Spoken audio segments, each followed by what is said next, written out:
Hi, I'm Stephen Carson coming at you from St. Louis, Missouri in these United States. We're going to get right to Econ Minis in just a moment, real quick. Support for the show is in Subscribestar. It would be embarrassing to explain how great the support has been. Most people support us with like $5 a month. That's pretty standard. And but enough people do that, and it starts to really be a help. Um, Also, we have a community whose front door is Discord, but whose back door is, shall we say, safer and run by friends. So join us in the Discord chat. All of these links are in the video description.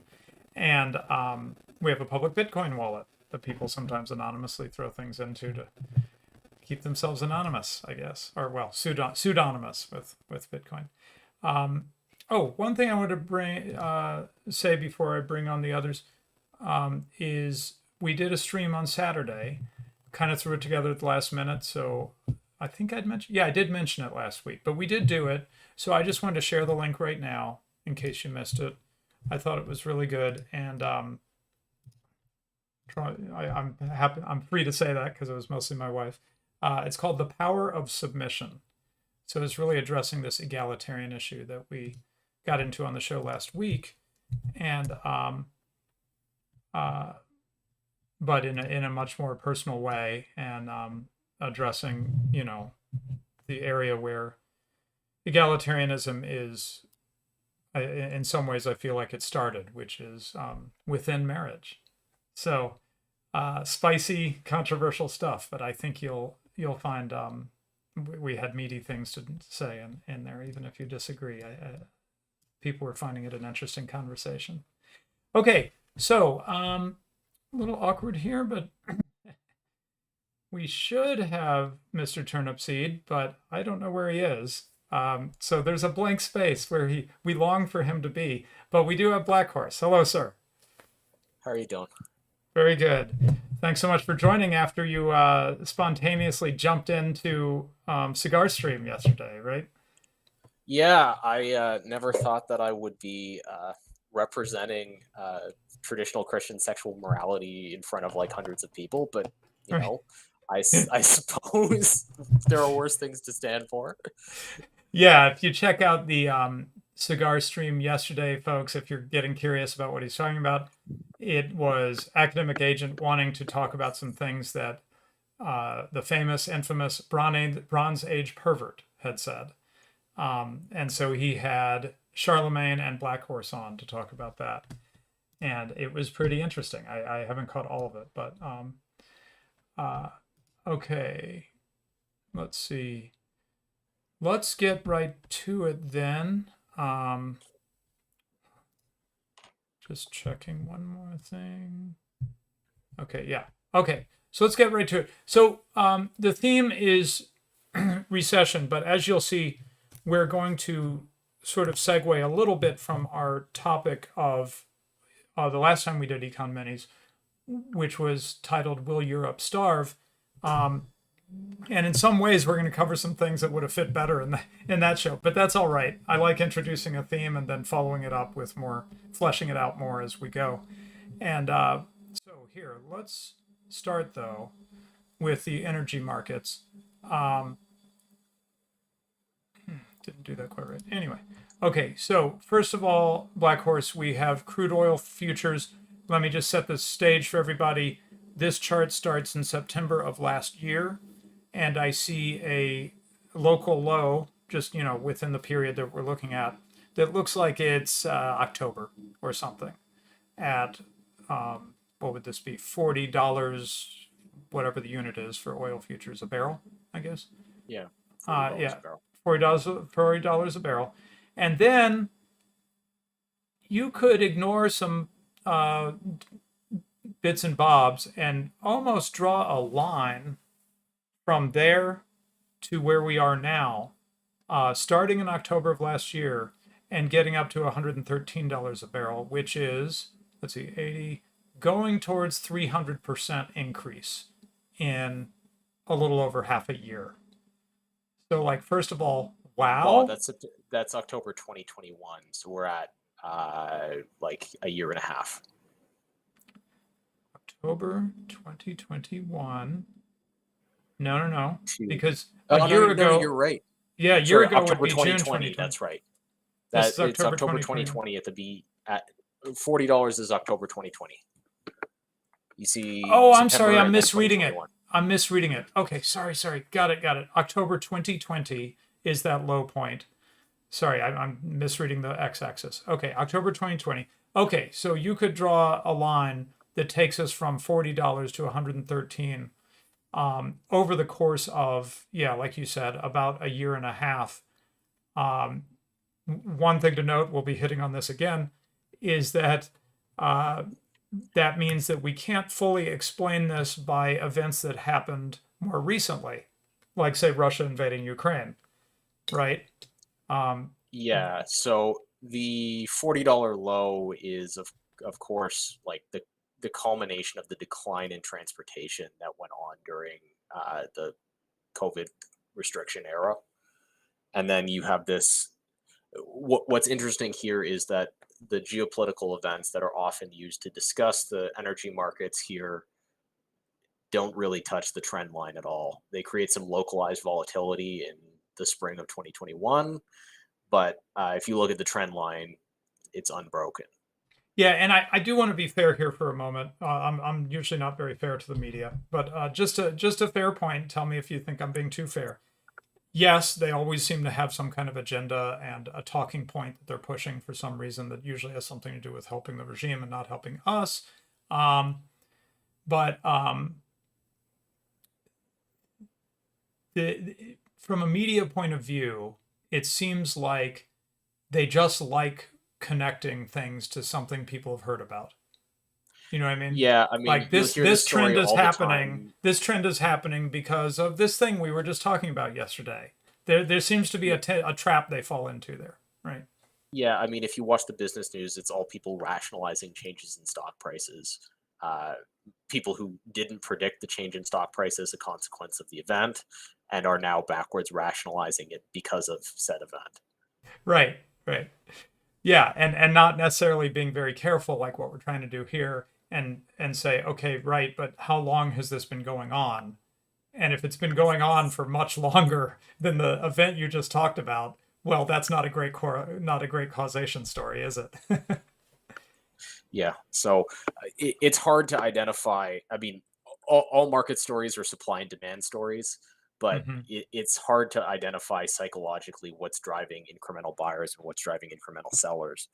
I mean, in this case, you certainly have a supply destruction story because of the price shock during the during the post March 2020 period. So you had a period where where demand for oil plummeted, Right, and uh, as a consequence, certain suppliers got pushed out of the market, and then demand for oil returned, more or less to pre-pandemic levels, and there's been in uh, there's been an effort by price to stabilize supply and demand in an environment where throughout the Western world, suppliers are restricted from drilling, and where the geopolitical relationships in the Middle East favor um, driving prices higher rather than increasing supply. right. So you're saying that if we went backward, had about 6 months or 9 months more of this chart, we would see crude oil dropping in price for like half a year through 2020 before it Uh, hits this low point in October and starts rising again. yeah, you would actually see one of the most unique events in futures history where the price of oil actually goes negative Oh in yeah. the summer of 2020 I I have crisis reasons to remember that. Yes. because of a crisis in oil storage, right? Because Mm, you can't just turn an oil well off. That's not the way it works. hmm. It's quite a process, and of course, we had producers producing, expecting demand to return with nowhere to put product, Right. and so eventually, a lot of these operations went out of business, got shut down, whatever, And it turns out that from a regulatory point of view, it's actually quite difficult to turn them back on once you turn them Mm, off, which is actually a big part of that negative price story is producers desperately trying to avoid ever turning their well off because of fear that, if their lease lapse or whatever, they might not be able to turn it back on. right. Yeah, that is quite interesting because yeah, I don't know if you know about Keynes and stuff, but he had this big thing about sticky wages, right? That Yes. it's hard to lower wages on people, and Well, therefore it we is. that's a I mean, it's justification. legally quite difficult, right? Yeah, right, right. And therefore that's a justification for inflation or something. Anyway, but here's a case where we see that definitely not because of the free market, right? But because of government intervention, we don't have flexibility down to easily, we can shut things off. I'm sorry, we have flexibility down, we can shut things off, but then it's hard to turn them back on because of legal impediments, regulatory impediments. That's right, and it makes for a very strange set of incentives for the producers involved. Right, right. Anyway, okay, so a year and a half, demand starts to pick back up. Um, and you're thinking at least part of the beginning of this story where the prices are going up is that demand's picking up and supply can't bounce back to match it because of these regulatory hurdles, right? Yeah, yeah. But then it keeps In going. fact, But then it keeps well, going and going. it keeps going and going, and you don't get back to pre the pre-shock levels of supply versus demand. You end up in a new situation because some of the supply that was shut off can't be recovered. So, like if you look at a Right. chart of U.S. production, U.S. production is still down quite substantially from pre-pandemic levels. Um, and so you have a situation where because you can't turn that stuff back on, um, and demand has recovered, demand has to be destroyed by price. And so maybe that's a good transition to our gas chart, Okay. to talk Yeah. about our Just, demand destruction. just real quick before we go to that. So this is a really interesting angle you're bring in here with the regulatory resistance to turning things back on, right? Uh, that interference in turning it. They can't stop us from turning things off, I guess, right? Well, I guess they could, but No, they I generally mean they could, don't. but they don't. They don't. Yeah. So yeah, the market for these things bottoms out in 2020. They turn things off, and then the economist in me says, well, higher prices are going to call forth supply, right? And you're saying, well, sure, they would love as these prices go up. We've got producers who would love to be getting in on the game, and they literally are not legally allowed to. That's part of what's going Well, on. there was a fascinating interchange this week where the Association of Petroleum Producers in Texas sent a letter to the Biden administration detailing, a dozen or so regulatory measures that they could take in order to allow more drilling in the United States. And the Biden administration, 2 days later, came out in the media and called all these people unpatriotic for not delivering more supply. Um, What? so they didn't do any of the things that they asked for, but What? you're unpatriotic because you're not drilling more. So I mean, they So literally were that's coming. the status quo. They were literally coming to the federal administration saying, "Please, please, let us provide more to the market. And here's the obstacles in our way that your government has put in the way." And the government said, "Just do it anyway, even though we don't remove those impediments." It doesn't even make sense as a response. Well, it makes sense politically because Yeah, but it's not big a oil, genuine. Yeah, exactly. It's not a genuine discussion. right? Okay, okay. So you said right. So now we're going to natural gas, correct? Okay, we can go to natural gas. That's fine. Um, so we see a very similar kind of story on the natural gas chart. Right. Um, One of the things that's interesting. So this is natural gas, Henry Hub. So that's in Texas. Um, so we see what actually looks like a top beginning to form here. This is the same 18-month period. I think the time scale is cut off, but it's the same 18-month period.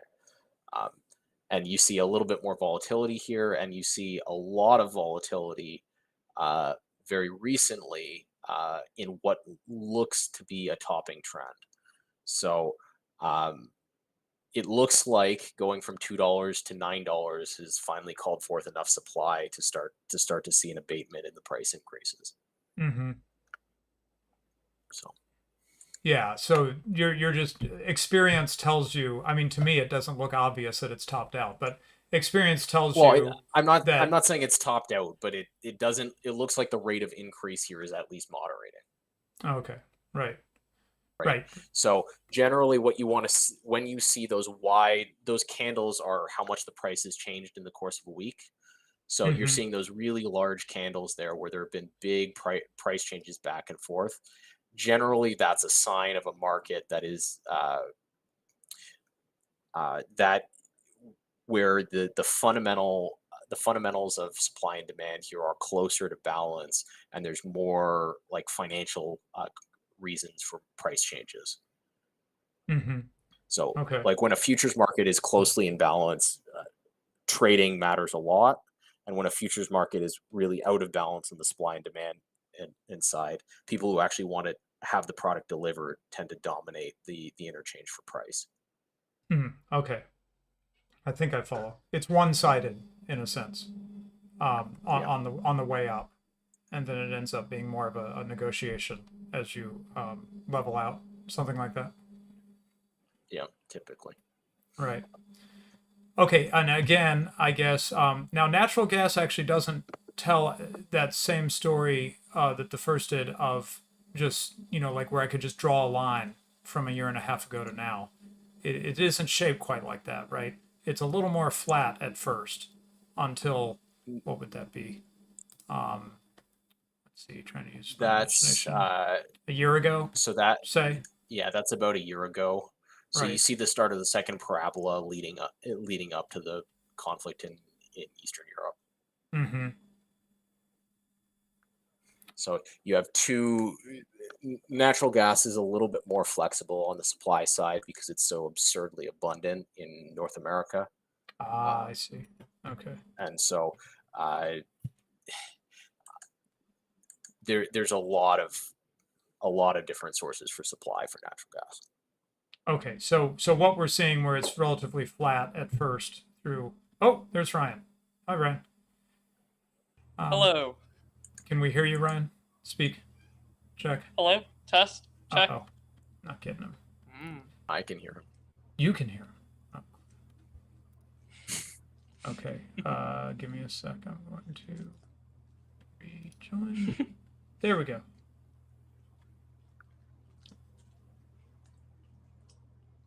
Wait. Does somebody have their video playing?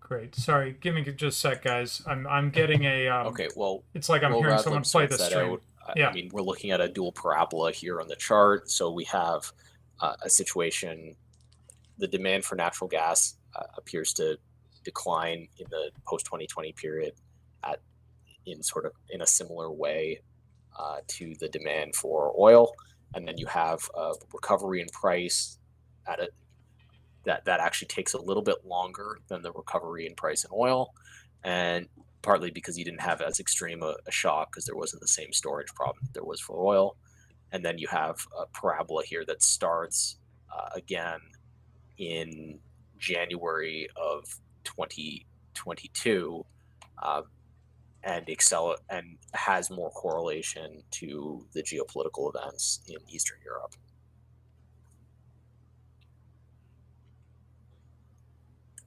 Okay, Radlib, or how are we doing for sound? Uh, Oh, can sorry. you hear him? Oh, I there we go. messed up. Okay, you can hear me now, right? Yeah. I can hear you. Wow, I would really like to figure out why I am getting an old copy. Oh, there we go. Okay, clean finally. Phew. Hello. Okay. Hi, Brian. Okay, so are we ready to go to gasoline yet, Black Horse? Yeah, we're ready to go to gasoline. Okay, let's do that. That should be right. Yeah, okay, that's on the screen. Go ahead. So now this does look a little bit more like the oil, which wouldn't be surprising, right? They're going to track together to some degree. Um, Yep. and this is in particularly of interest to Americans because okay, now this is not price at the pump, right? Because this is lower than that. Well, Because this is right, what I wanted to point out here. yeah, This okay, isn't just lower than price at the pump. For some Americans, this is a lot lower than price at the pump. So this is gasoline at storage in a facility in I think it's West Texas. mm-hmm, Um, so you can see what's interesting. One of the things that so we've got the same trend line as the trend line with oil, obviously creating the same dynamic for to destroy demand through price increases. We we pointed this out a couple of months ago using the AAA data for retail gasoline sales, but the gap between RBOB gasoline in storage and gasoline in particular states is very substantial. So right now, gasoline throughout the state of California is selling retail over $6, in some right, places over $7.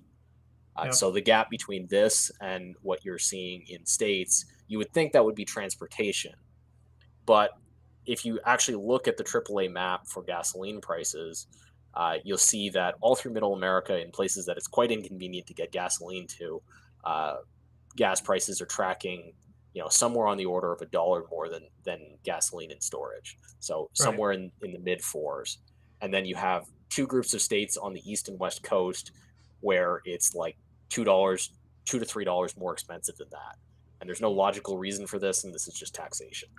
right, So yep, that when you see people complaining about $7 gas, realize that like 50% of $7, yeah, almost 50% of that is tax. It's not like genuine cost. right, yeah. So anyway, looking at the gas futures price, sort of a pre-pump price, right, before transportation to your local gas station. Before, I assume gas stations have some kind of markup. Do they make any money on selling gas? I've always wondered that. Is this like the theaters where you only make money selling popcorn, but not on the ticket Yeah, sales? gas station. I mean, I know somebody who owns a few of them, and he makes plenty of money. So at least some Oh, of them okay, make money. okay, okay. I mean, but do they make money on the sales of gas, or is it just selling you snacks or something? They make some money on. I mean, it's a volume business. They have to sell a lot of gas. Yeah, yeah. Okay. Anyway, so there's some markup there. There's some transport, and then taxes are. I would say you were talking about the wide variance. Having said that, there's probably taxes on gas everywhere in the United States. Would be my Yeah, I'm guess, sure. Black Horse. Yeah, it's just that they're way worse in California, New York State, and Illinois, and places like this. Um, Yeah, so the I mean, states you might guess if you've been paying attention. yeah. It, So, anyways, when they blame Mr. Putin doesn't dictate tax policy in right. California. Right. But even this, which factors out the transport and the taxes and so forth, we still see an amazing story, which is that about a year and a half ago, we're looking at $1.02 or something, $1.20. Sorry, $1.20, and then we're looking at 360 Yeah, just now. So we're around about a 300% increase again, like with oil. With no surprise, 300% increase over the course of 18 months. Um, this did not start. Let's see, what are we looking at? February was the invasion, right? So that's 4 months ago. yeah, February. Um, Even without the axis, I think it got cut off. You can. Oh, I see here. Let me shrink this You slightly. can And s- there, I got our you axis can back on s- there. Okay. Yeah, you can see that. Oh, yeah, you're saying that the red line that's up, the longest red line there, that might yeah, probably be correlated to the invasion of the Ukraine, right? That's a guess, though. yeah. That's right. Yeah, There's a volatility event, but I mean right. the volatility event looks pretty small in the trend. Right, yeah. But if you look at the trend starting from basically the beginning of this year, a little bit late last year, it's basically like a straight line, and the Ukraine event causes some volatility, and then it just keeps going in the direction it was going. And we've been hammering this, but I don't mind repeating it because I hasn't even the federal administration of the U.S. been blaming Putin for Very for this? aggressively. Yeah, yeah, and it's just obviously a lie. I mean, I don't mean to be disrespectful, but I mean it's just not true, right? You don't mean to be disrespectful to people lying to you. I'm just saying. I'm looking at this graph, and I'm like, how do you look at that and look at something in the middle of an almost straight line and go, that's the reason why? Did it? Is there backward causation? He invaded Ukraine, and then somebody started raising gasoline prices in December 2021. I mean, it doesn't make any sense, right? So again, you see the effect of kind of inflexible supply as you Yeah, right. turn the pumps back on, right? Right. So So so so I shouldn't take any heat off the various governments involved here, both state and federal, right? Because what we could tell a two-part story, a three-part story, right, Black Horse? One is screw everything up with lockdowns, which causes some oil supply to get shut down.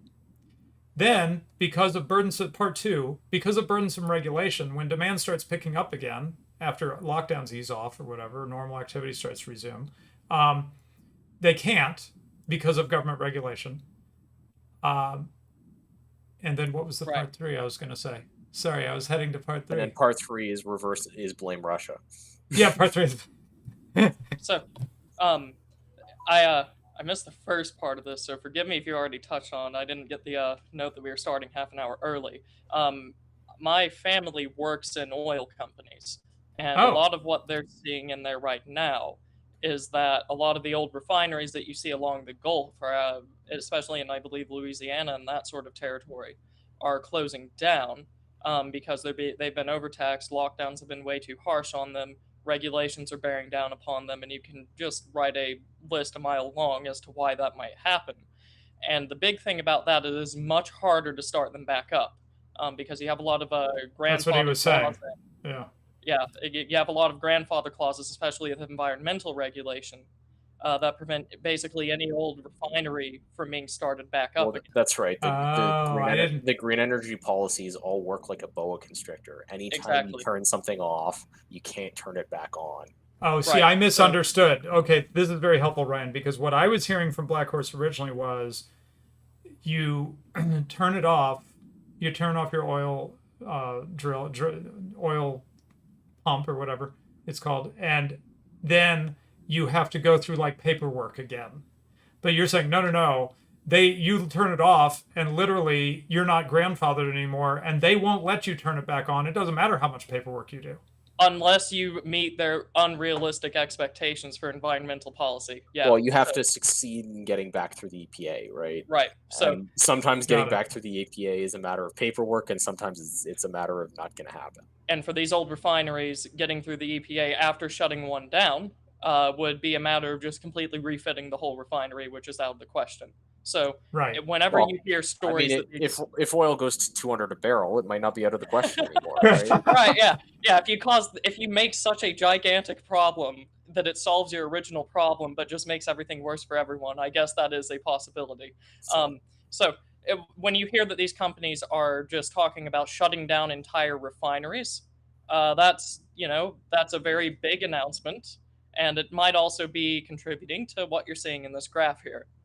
Right. Just thought we could throw that perspective in there somewhere. Yeah. Okay. Now, one thing throws me about the story we're putting together here, Black Horse, which is we're talking about in the context of the U.S. and like Ryan's talking about Oklahoma, but this is a global market, right? So right, but the were the same refinery effects in other problems, countries? the refinery problems apply basically to the entire Western bloc, right? It Okay. is very hard to turn things back on anywhere in uh, in the G. How do we label it? Well, GDP. yeah, we'll call it the global American empire for the moment. Anywhere Right, inside right. that block, it's very hard to turn things back on because they all have a similar kind of regulatory framework. And then, of course, you have a bunch of producers outside of that block, one of whom is Russia, another of whom is Saudi Arabia, who Venezuela. have Venezuela. Venezuela, all of which who have very difficult diplomatic relationships with the United States and are not particularly. They have what's called OPEC plus, where they attempt to control prices from a cartel point of view, and the line from OPEC plus is that they're quite interested in constraining supply at the moment in order to they believe that constraining supply is the route to maximizing profits for them at the moment. So Right. Right. And yeah, I mean, I don't know how much, I don't want to overdo the diplomacy part of the story, but I wouldn't say that those people you're talking about from the Middle East to Russia to Venezuela are going to fall over themselves to help us have a cheaper price at the pump, right? well, I would certainly say they're not doing America.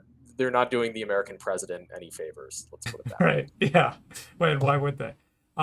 Okay. So, any other comments on? Thank you, Ryan, for bringing in that perspective. Excellent. Any other comments on oil, natural gas, or gas? Oh, also on one of them on natural gas, you saw signs of a topping out. What are you thinking about oil and natural? Sorry, oil and gasoline. Black Horse. Any hints of hope? Because right now we just see the Uh, price keeps going up. yeah, I mean, you see at the top of the gasoline chart there, there's some price resistance that might be forming, but it's premature to call a top on Right. these. Yeah. Yeah. We'd have to check it out in like a month. Right. If Yeah, if you I don't know if you guys covered this already, but there was a statement from the White House that had a very hilarious call to action in it that yeah, didn't you see we it? Oh, covered okay, the darn. This is with the Yeah, the oil producers. yeah, the Right, Ryan? patriotic duty to lower prices Yeah. Yeah. as if it's something that they just magically snap their fingers and control. And Right. that's that was something that I wanted to cover particularly because that kind of just shows why understanding economics might be important because to them and to most people that you probably come across of that particular persuasion, they see nothing wrong with that statement. That it's perfectly reasonable. That you have a patriotic duty to just produce more to make people better off, and or not even just produce more, just charge a lower price. Because to them, prices are just what you charge in order to make sure that you can cover your costs and then make profit on the top. Um, we know that that's not what prices are. They aren't necessarily punitive measures against a consumer to help profit somebody. They represent something a bit different and something a little bit more. So this will be particularly infuriating for anyone that has to interact with the normie world, I guess you could call it, because whatever comes from the White House inevitably has people obviously attacking it, but it also has people defending it. So if you see in the next few months a horde of people that completely go off the rails and say like it's the oil companies' faults because they're charging high prices, um, yeah, this is the kind of yeah, this is philosophy that feeds a into very why. similar situation that led to the nationalization of oil companies in Canada in the 70s. Right.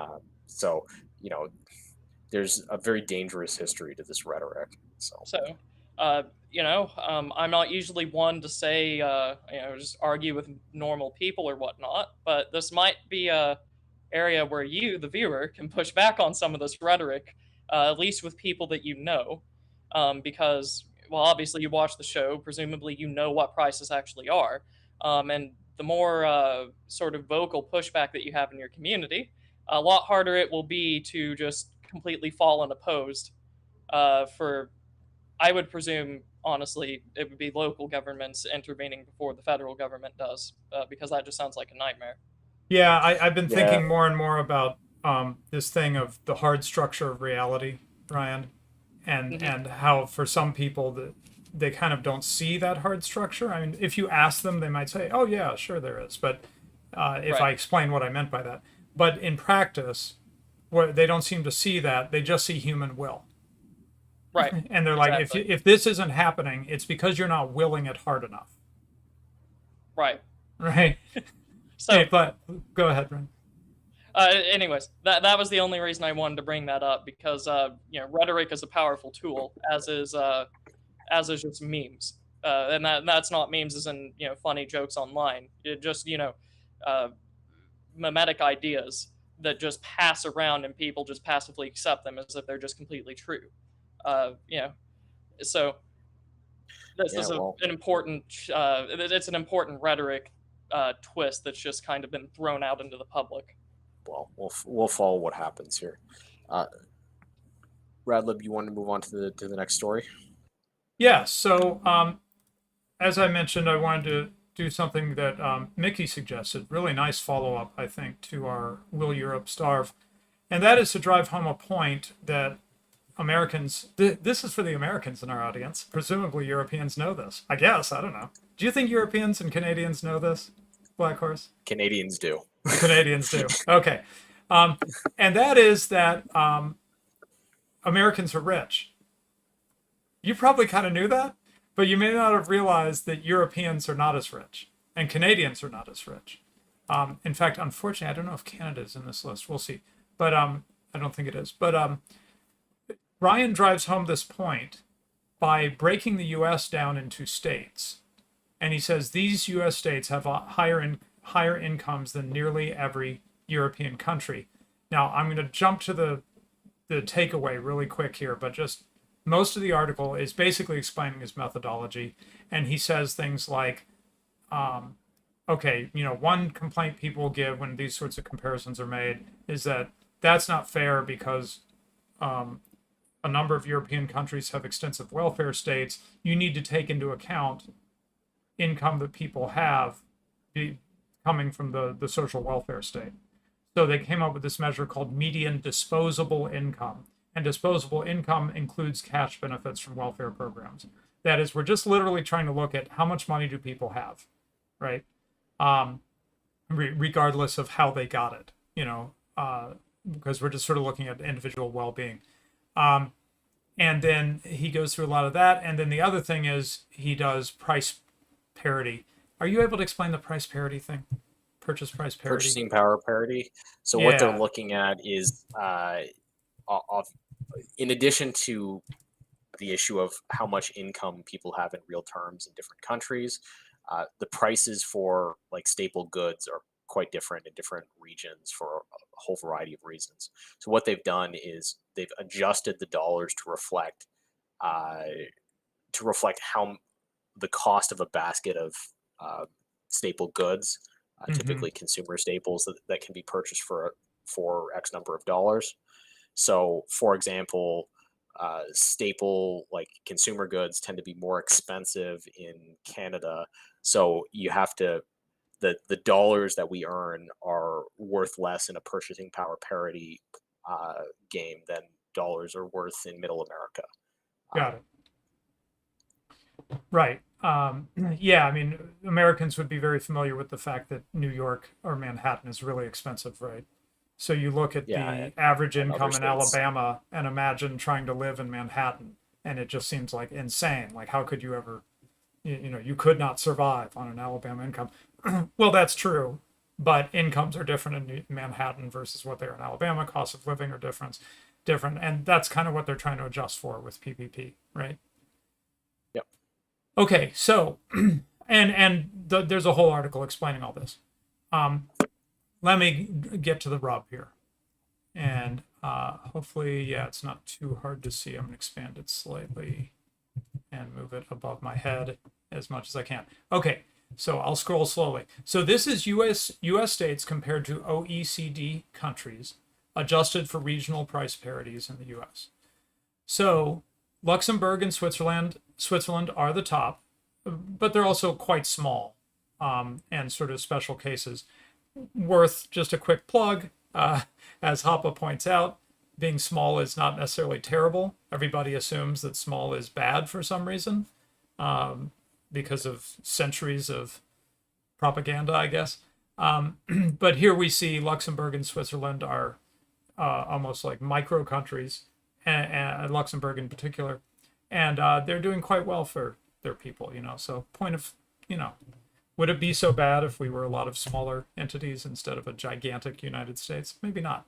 Anyway, having said that, let's throw out Luxembourg and Switzerland for a moment. We have Alaska and Maryland. Alaska is a real outlier because they all get money from oil or something.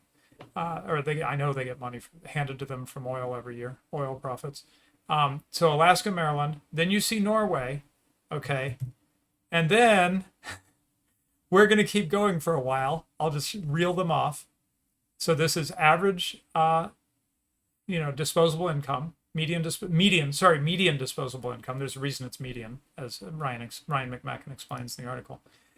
So after Norway, we have New Hampshire, Massachusetts, Connecticut, North Dakota, Minnesota, Utah, Virginia, D.C., New Jersey, Wyoming, Colorado, Hawaii, Delaware, Washington, Nebraska, Iowa, Illinois, South Dakota, Wisconsin, Kansas, and finally we get, Black Horse, to this country I've heard of called Canada, which is right under Kansas and right above Rhode Island. So you're saying Canadians are fully aware that So there's a phenomenon they are in Canada not called comparable. They're not comparable to, New York or California or something like that, right? there's a phenomenon in Canada called the brain drain, Right. at least called in the local media the brain drain, where everybody who's exceptionally talented in Canada inevitably moves to the United States in order to maximize their earning potential. Got it. And it's Right. for this reason, right? Right. And unfortunately, it's a vicious cycle, right? Because I assume that the brain drain doesn't help Canada up its averages, its median here. No, no. That the way to produce a wealthy society is not by having your best people leave. Right. Right. So there's Canada. We are way down the list. I'm not going to keep on reading off states. We go through several more. We get to Austria, just a hair above my own state of Missouri. And then we get to the United States median income because United States is pulled down by Alabama and Arkansas and stuff like that, right? But that's why he's disaggregated here, because you look at the median. That's what they're going to tend to do. They're going to just do whole country comparisons, right? And when you look at the median of the U.S., it tells you a different story than is the actual reality for many, many, many millions of Americans, right? Which is that they're doing way better than almost any European or Canadian. You disparage Alabama, but they're higher than countries like Germany. That typically seen as rich ones. Germany. Okay, the United okay, Kingdom, okay. Now, Slovenia. Germany and United Kingdom are really low in this list. In fact, listen to this: Germany, skipping some states here. France is next. United Kingdom, Italy, Japan, and then we get to Slovenia, which I would have assumed would be like scraping the bottom of the barrel, and then I'm just trying to see if we have to mention Czech Republic. Czech Republic is our representation. Thanks to Mickey. Czech Republic is our representation of the portion of Europe that isn't even doing as well as, UK and Germany. Okay, now, Black Horse, I'm kind of stunned. Why do I have it in my mind that Germany would be like way up here, and in this comparison, and in fact, it's way down here below Alabama? That makes no sense to me. Does that make any sense to you? I mean, part of it is because the Europeans that are visible to Americans are the wealthiest Europeans. So that's part of it. But there's a vast underclass in Europe, like there is in certain parts of the United States, that's not very visible. So that's definitely part of it. But so you're saying that the German underclass has failed to produce internationally famous rap music, and therefore we don't know they're exactly. there. Right? Exactly. They better get working on that. Yeah. Well, and how many American tourists go to like Manchester or something? Right. Not very many. Yeah. Okay. And now, maybe Germany's a slightly special case because, oops, do I have it on the? Yeah, I have it on the screen. Maybe it's a slightly special case because Western Germany absorbed Eastern Germany, which was communist, right? And we all knew that. But France is below Germany. France wasn't part of the Eastern Bloc. What in the heck? You could even throw in a country like Finland, typically seen as very rich and well off. Uh, you know, I will point this out. Iceland is just a couple of places above Alabama, and it's not that far away either. It's very close. So, Right. all these typically viewed as these countries that are typically viewed as very rich and wealthy and well off. You know, Alabama, the old state full of rednecks and like trailer parks, supposedly according to popular conception, Yeah. uh, is either doing better than most of them or is just slightly behind a couple of them. So the other thing, I've seen a bunch of comments in the chat about how these numbers for median household income disagree with numbers you'll typically see in media. Remember, we're looking at purchasing power parity here. We're not looking at income. So that's part of the reason you're seeing a difference. And so in places like the United Kingdom, prices for staple goods are quite high by comparison to Middle America. So the purchasing power parity adjustments are quite significant. Right. I just dropped the link, by the way, to Ryan McMackin's article that we're looking at, and he goes through in detail how he got here. Why he's using what he's using. Why does he use median instead of average? It makes a lot of sense, actually, once you read his explanation, etc. So if you're like, hey, I don't buy this, read through his article. He's really open about his methodology. Anyway, go ahead, Ryan. Turnipseed. You were going to say something? Oh, I didn't. No, I didn't know that sorry. I had something to say. Like, Okay. I was just the only thing I had to say was to point out those comparisons, and some of it. But I think it's Alabama worth. isn't like the sort of rundown state most medias and movies make it out to be. It's been actively improving over the last 3 decades, if I understand correctly, and I would hope so because I have family over there. So it's not exactly the most rundown area that you can throw out. There's a reason that Alabama is doing so well compared to all these different places. It's just relatively low compared to the rest of the United States, bar a couple of states. So Right. there's reason for that. It's not like we didn't actually pick the most rundown area. That's just what the media would have you believe, which might raise into question. Perhaps the media is not portraying the South in the best light it could. Right. Yeah. I one more state to country comparison. I would expect most people would think that moving from uh, France to Mississippi would be like a downgrade in lifestyle, right? And maybe in certain immeasurable ways it would be, right? But in terms of median income, Mississippi outranks France. Mississippi. Yeah. Well, from a purchasing power parity point of view, those people living in trailer parks, etc., in the South and Midwest of the United States have a lot of purchasing power compared to people in large European countries, and it's Right. worth just hammering that home a bit. Right. So when we Okay. were doing our stream about about will Europe starve question mark question mark question mark, part of it is actually in reference to this set of facts, right? Yeah. Uh, when you have an economic economic problem, the people who end up bearing the brunt of shortages are always the people with the most margin with the least marginal purchasing power.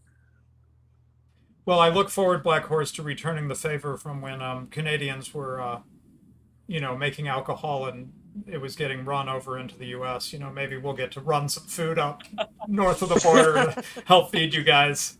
Pay a little bit of payback. Yeah, Okay. well, I think it'll be some time before the Black Horse clan needs an emergency bailout. So Oh, good, good. Okay, so we said all this in part to set the stage and tie together the two things we've talked about so far in the stream.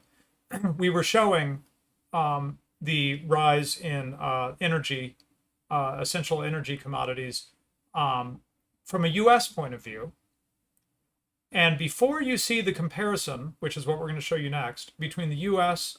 and what it's like in Europe, I wanted to make sure everybody understood that Europe is not so well off, just in case you had the wrong idea. Okay. In other words, like Black Horse was just saying, they're a little closer to the edge of where, high gasoline prices really can pitch them into real, families into real trouble, right? So having said all that, having given all that context, Well, remember if we those. just look at the numerical values here before we flip, Okay. some of these European countries here are at like $15,000-$16,000 worth of purchasing power parity. Uh, think about what your monthly gas budget is divided into $15,000 or $16,000 of purchasing power. Right. So Your annual, the but sense of, this is an annualized, so it'd be your annual that you spend on gasoline, and think about doing that on $16,000 of income, right? yes. Right. So when we talk about the sensitivity of people, of marginal consumers, that's what we're talking about. The change from $1,000 a month or $1,000 a year of gasoline to $4,000 a year of gasoline is a really big deal if you're making $16,000 a year. Yes. Right. It pushes you from surviving to in trouble. Okay, so having laid all that groundwork, remember that steep curve we were just showing you of gasoline prices and natural gas. Now we're going to show the natural gas curve. Get ready for a shock. Okay. The orange line is that steep natural gas curve. On this chart, it doesn't look so exciting because above it is Dutch TTF natural gas. Now, explain why you chose that as a proxy for what they're facing in Europe, real quick, Black Horse. Yeah, so the Dutch Dutch natural gas here is natural gas at the sea. So we're excluding any sort of local problems with pipeline management anywhere in Europe. This is our view of the broad natural gas market in Europe. So this is before whatever local transportation costs might exist. And so we're comparing that to natural gas in North America. The highlight in yellow there is the breakout of war in Eastern Europe. So there are two things that I wanted to highlight here. First of all, the scale of the gap in price increases. And second, the amount of that gap that occurs before the geopolitical conflict. So when we talked about, those of you who have not followed the show for a long time won't remember, but actually, if we look at this spike here, that in like December of 2021, we did a show at the time looking at brownouts throughout in manufacturing throughout Europe as a consequence of increased electricity prices from natural gas price spikes before we even had the conflict in Eastern Europe. And so, things have gotten, that gap has continued to grow and continued to be shocked as a consequence of the ongoing geopolitical problems in with natural gas supply. Got confused with my browser there and got us off. Okay, yeah, and just to understand what we're looking at, this is not in dollar amount anymore. This is in percentage of price change, right?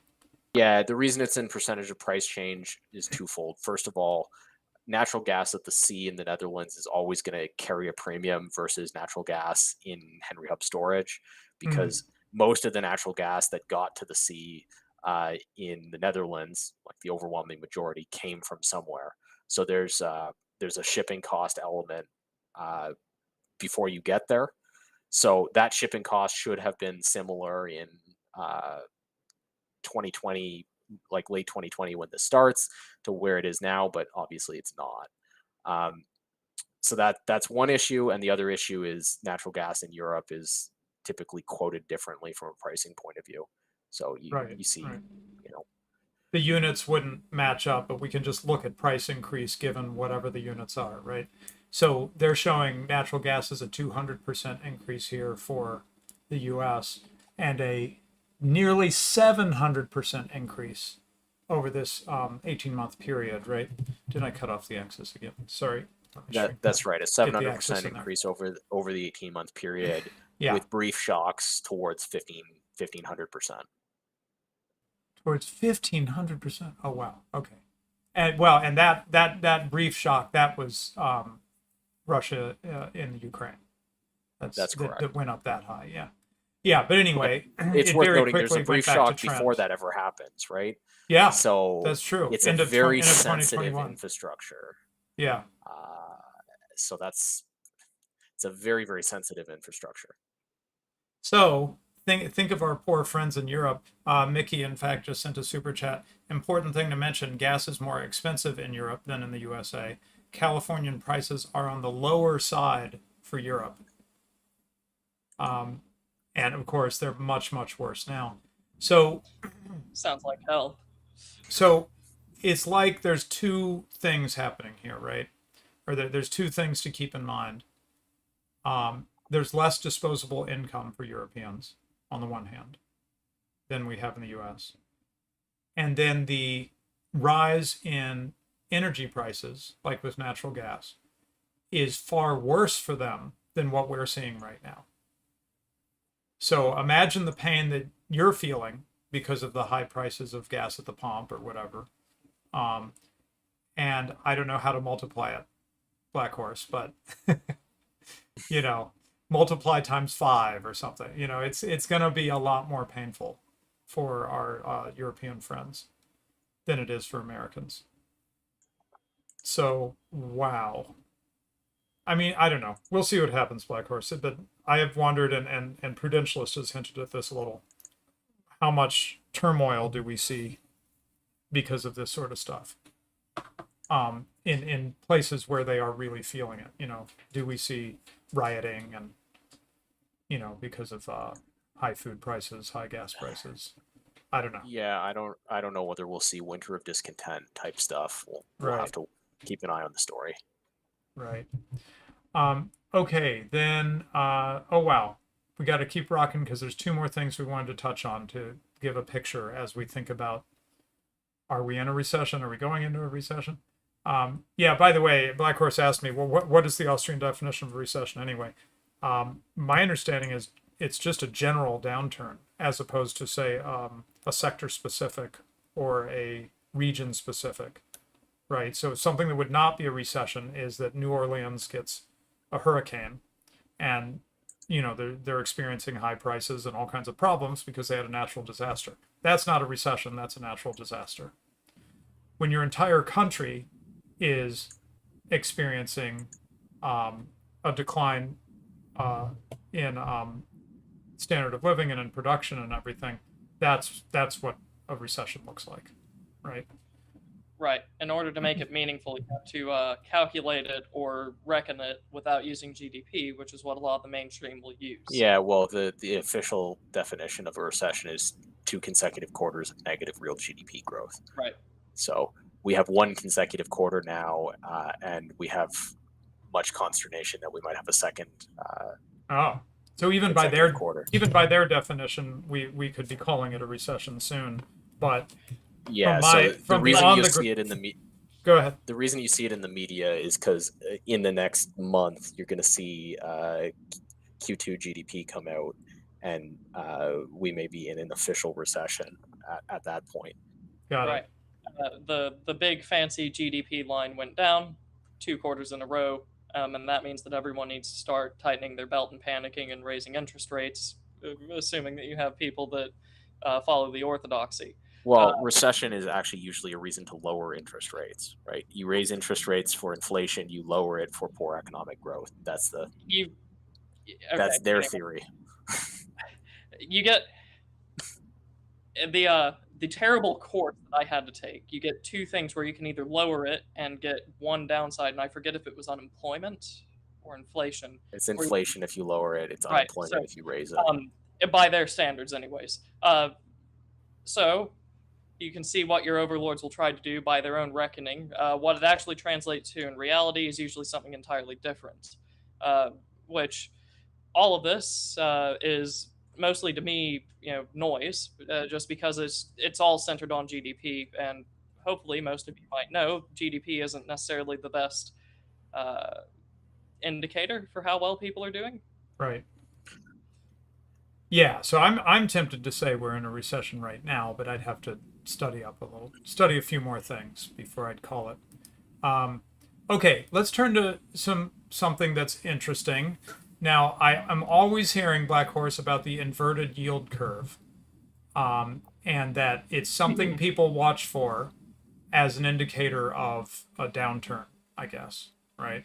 So can you walk us through real quickly, what is the yield curve and why is it inverting like bad or a bad sign? Okay. So do you have my graphic up Yeah. here? Oh, sorry. And I just to walk people through. So the black line, which is the lower line, is the yield curve a year ago. The blue line is the current yield curve, and the thing to notice is the shape, right? So a year ago, as I understand Black Horse, that would be sort of what we would consider a normal shape for the yield curve, for it to go up, right? Yeah, so let's talk about what this data is, and then we'll talk about what it means. So what you're seeing here is interest rates for U.S. government bonds at different durations.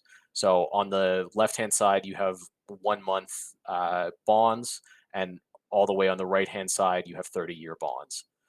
And the time intervals here are very non-standard, so it's not a like the duration thing, you have to think a little bit about it because the U.S. government typically issues 1 month, 3 month, 6 month, and 1 year T-bills, and 2 year, 3 year, 4 year, 5 year, 7 year, 10 year, 15 year, 20 year, and 30 year T-bonds.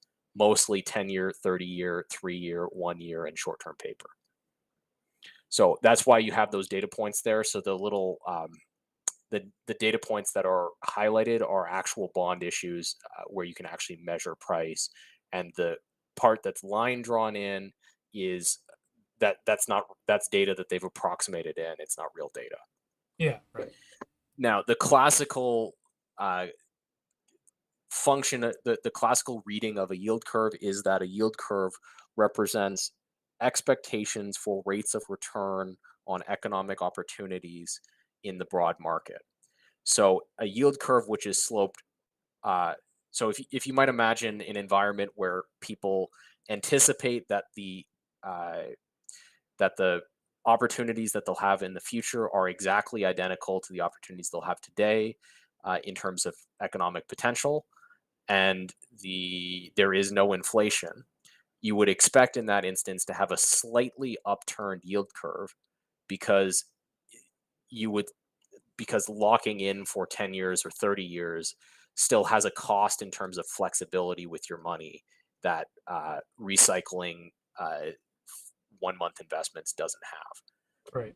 So if you recycle 1 month investments, you get to pull your money out every month and decide what to do with it. That flexibility has some price. But in a growing economy, you would expect that your economic opportunities in the future would be better than your economic opportunities now. So you would see a much more sharply upward sloping yield curve. And that is, in fact, what you see in the first line. You see a yield curve with very low returns for short-term bonds and more significant returns for long-term bonds as of June 2021. Right. I noticed that the line that it's hugging at first, the black line is hugging, is the 0.00% line. So 1 month must not have been very useful a year ago, right? Yeah, well, it's worth noting that the U.S. yield curve is extremely artificial because of quantitative Hmm. easing. Got it. So Yeah. whether yield curve reading as a metric for predicting future economic prospects is still valid in an environment where there's a lot of QE going on is a question kind of unresolved. Right. But I mean, the first instance of successfully reading a yield curve goes back to Britain in like the 1870s, where you could actually have successfully predicted the economic decline of Britain in Oh, the late wow. 19th and early 20th century based on the shape of their yield curve over the period. And that shape Wow. was consistent for a period of almost 30 years. Wow. Okay. Right. So So these are today very the powerful predictive functions in a free environment. In an environment where central banks are manipulating, it's less obvious how effective they are as predictors. so today the blue line actually has some points that are shorter duration that yield a higher amount than the longer duration. How is that even Yeah. possible? That seems like against the laws of economics, right? How can that be? So so the classical explanation for this is that yields on short-term debt exceed yields on long-term debt when broadly expectations are for economic opportunities to be worse in the future than they are now. So if you consider that you had the opportunity to invest money for 30 years, you might say, well, I could invest it for 3 years 10 times, or I could invest it for 30 years once. And if I expect economic opportunities to be worse in the future, I would investing for 3 years now should yield a higher rate of return than later on in the cycle, because the next time I invest for 3 years, I expect to get a worse return. Wow. Okay. And if you actually see an inversion of this kind, that typically means you expect to see economic opportunities in the future to be considerably worse than they are now. Now, let's talk about it from a market's point of view. Regardless of what you think about the broad opportunities, this is indicating that the market is expecting, based on its pricing mechanism, declines in interest rates in on the term between 3 and 10 years, because that's the part of the yield curve that's inverted. So Right. people are expecting that if they buy a 3-year bond, the next when that bond returns, the next bond that they have to invest in will have a lower interest rate than the present 10-year bonds do, and lower by enough to justify whatever that difference in price is. Okay. So this is something to keep in mind when you hear very conventional advice that interest rates are going to go up, ad infinitum, in order to deal with inflation.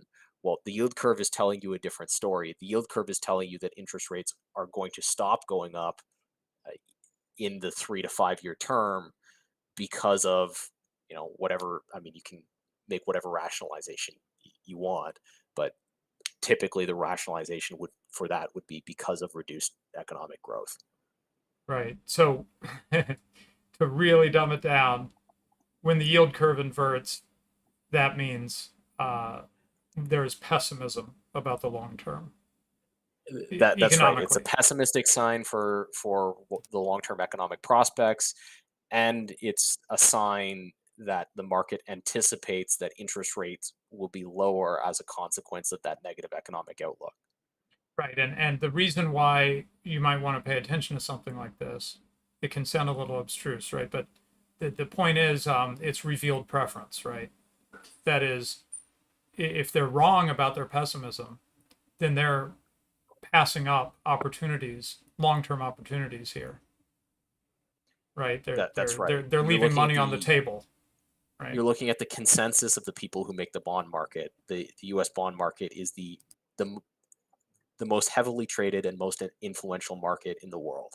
So, can the bond market be wrong? Of course, but it is that's what it is.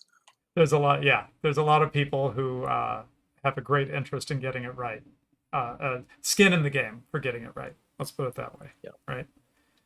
Okay, so then let's close with one more thing. I kind of had a notion of inverted yield curve from working on fixed income stuff a bit.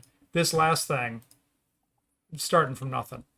Well, okay, no, that's not true. Mortgage-backed securities, we talked about quite a bit with the series that the three of us did about the 2008, 2007, 2008 crisis, right? But here he's talking about a specific phenomenon where mortgage-backed securities go no bid, no buyers for mortgage-backed securities. Okay, I think I understand what that means. That sounds pretty obvious. It means that, they, as we discussed, mortgage-backed securities are where they bundle up um, mortgages into a financial instrument, right, Backhorse? Yep. Yeah. So let's talk about what they actually mean by this. So there's two categories of mortgage-backed securities. There's the category which are guaranteed by government agencies, and there's the category which are not guaranteed. In this article, they're talking about no bid for the category of MBSs that are not guaranteed by the government. Okay. So no bid situations occur as a result. Technically, they're situations where there are no transactions occurring. There's no bid in the interbank market for fixed income. They occur when two things are true. The price for mortgage-backed securities is anticipated to be too high, which means interest rates for them are likely to go up.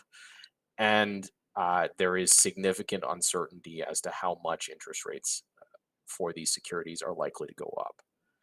Um, so when we did our series on '08, you might remember that we tracked the phenomenon of quantitative easing, by which the central bank in the United States it's purchased very large quantities of mortgage-backed securities, Right. and just despite what you might have heard in the press, actually purchases of mortgage-backed securities continued to increase for many years after 2008, to the point where Yeah. the peak of MBS inventory on the Fed's balance sheet was actually a couple of months ago. Um, and in the Wait. A last, couple of months ago. You mean in 2022? yes, Oh my goodness. Okay. They never stop. so the inventory continued to grow in the period after '08. It shrank briefly in the period between 2016 and 2019, and then it expanded significantly again in the period after 2020. And in addition to what's been occurring in the interest rate market directly through the FOMC, the Federal Reserve has been selling off inventory and choosing not to buy and replace inventory in a variety of different debt markets, the MBS market being one of them.